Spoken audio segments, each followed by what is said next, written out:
Bom dia, meus amores, como vocês estão? Vamos lá? Vamos dar continuidade à nossa semana, né? Nossa semana de aula na presença de Jesus. Vamos falar um pouco sobre o governo geral, certo? Nós vimos que o governo geral foram divididos em capitanias hereditárias, certo? Então, quando o governo de Portugal ele percebeu que as capitanias hereditárias não iriam dar certo, o que foi que ele fez? Ele criou um novo meio, certo? Para administrar as terras que era o nosso Brasil. Então, o que aconteceu? Então, ele começou a dar continuidade às colonizações, ou seja, eles traziam os colonizadores lá de outros países, né, de Portugal, para colonizar o Brasil, certo? Então, foi o que ele fez. Então, a intenção do governo de Portugal era acabar, certo, meus amores? Era acabar com o quê? Com as capitanias. E centralizar, o que é centralizar? Fixar, certo? Uma política de economia na colônia, certo? Ou seja, uma política que desse dinheiro, porque ele sabia que as capitanias hereditárias não estavam dando dinheiro, né? O que aconteceu? Aí foi quando ele fez o quê? Surgiu o chamado governo geral. O governo geral. Gente, observe uma coisinha aqui que Tia vai mostrar a vocês, certo? Que nós estudamos ontem em português, certo? Governo geral é um substantivo composto. Ó, governo geral. Então, tem o tracinho e é um substantivo composto. Então, esse governo geral, qual era a principal função dele? A principal função dele era que o governo geral todo, certo? Ele coordenava a colonização. Ou seja, era ele que organizava toda a vida dos colonizadores e administrava tudo, certo? Ou seja, fortalecendo as capitanias contra os ataques indígenas. Vocês se lembram que eu falei que muitas capitanias hereditárias se acabou por causa dos ataques indígenas? Pronto, então foi isso. Então,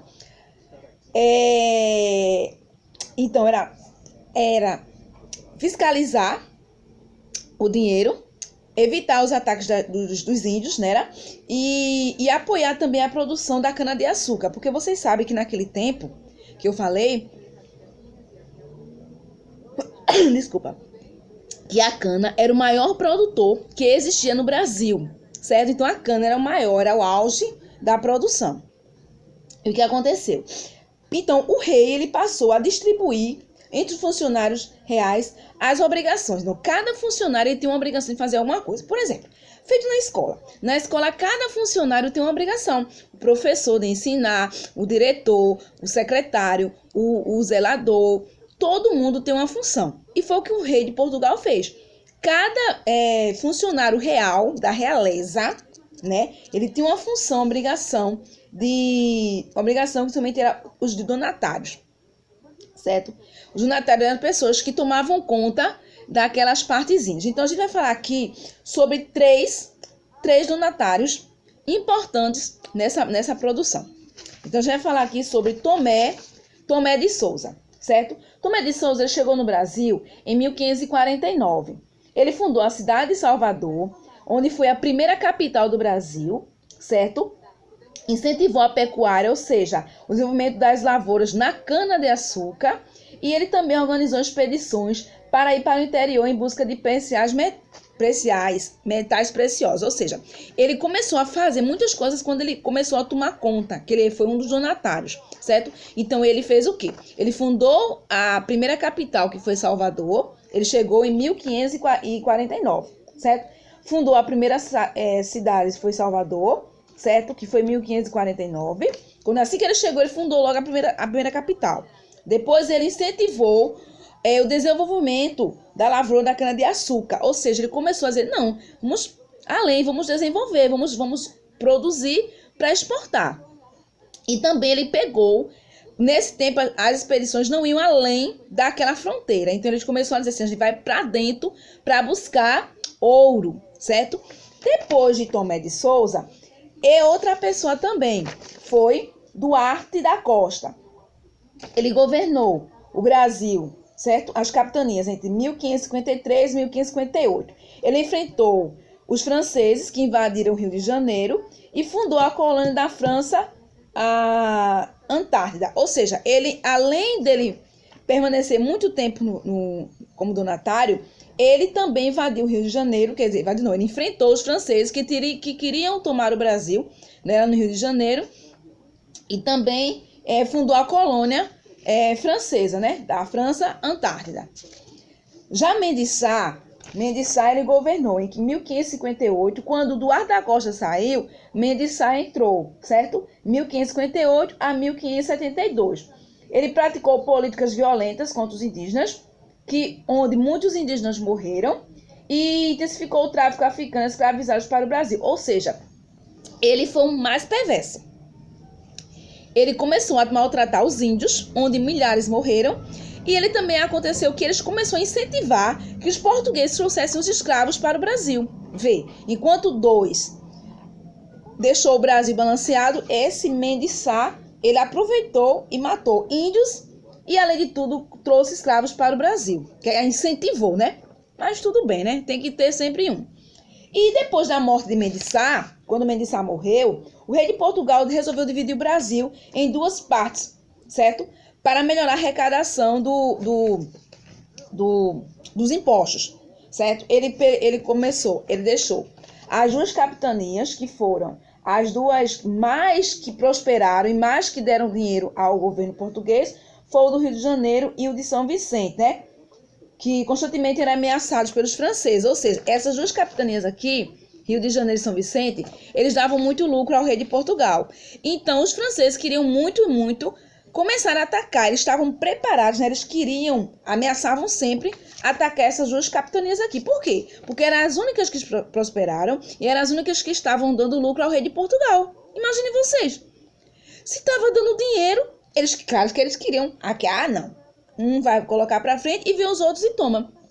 É como eu chegasse, comprasse uma caixa de chocolate e viesse uma pessoa e tomasse de mim, né? Então a mesma coisa acontecia aqui, ó, com o Rio de Janeiro e São Vicente. As únicas que prosperaram diante do rei de Portugal, e os franceses queriam tomar, né? Saquear e invadir ela, certo? Já em 1572 foi o que aconteceu. O governo ele criou governo do Norte. Foram criados o governo do Norte e o governo do Sul. O governo do Norte, ele tinha sede em Salvador. E o governo do Sul, em Rio de Janeiro, certo? Então, depois de 6 anos, o Brasil voltou a ter um único governo geral, certo? Com sede em Salvador. Quer dizer, passou muito tempo, como o rei de Portugal não estava tendo tempo para administrar, ele dividiu, né? Ele achava mais fácil. Um governo do Norte ficava na Bahia e o outro governo do Sul ficava no Rio de Janeiro, né? Então, cada um tinha uma ocupação diferente, para não ficar só em cima de uma pessoa só.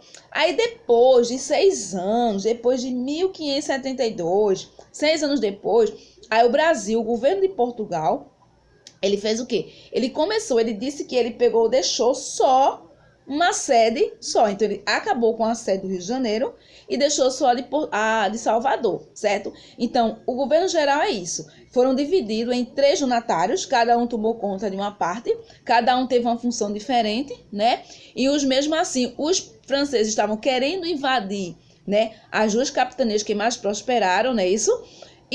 Mas graças a Deus tudo deu certo. Então, uma boa administração, ele faz isso, certo? Então, espero que vocês tenham entendido um pouco do governo geral, certo? No livro de vocês a gente fala que as capitanias hereditárias eram aquelas que eram herdadas por outras pessoas sem intenção de vender. Era passar de pai para filho, não era? Então, as duas que prosperaram foram de São Vicente e a de Salvador, certo? E essas capitanias foram criadas pelo governo geral e era para a mão das mãos portuguesas, ok? Então, a gente teve os donatários, que eram pessoas que tomavam conta das capitanias. Então, a França queria invadir o Brasil, né, para tomar essas capitanias. Então, o nome do primeiro donatário foi Tomé de Souza, foi o nome do primeiro. Depois veio Duarte da Costa e Mendes Sá, certo? E a primeira capital do Brasil foi Salvador, certo? Então, vamos lá. A gente vai começar a fazer a atividadezinha. Beijo no coração. Fiquem com Deus e respondam. Leiam também, viu? Cheiro!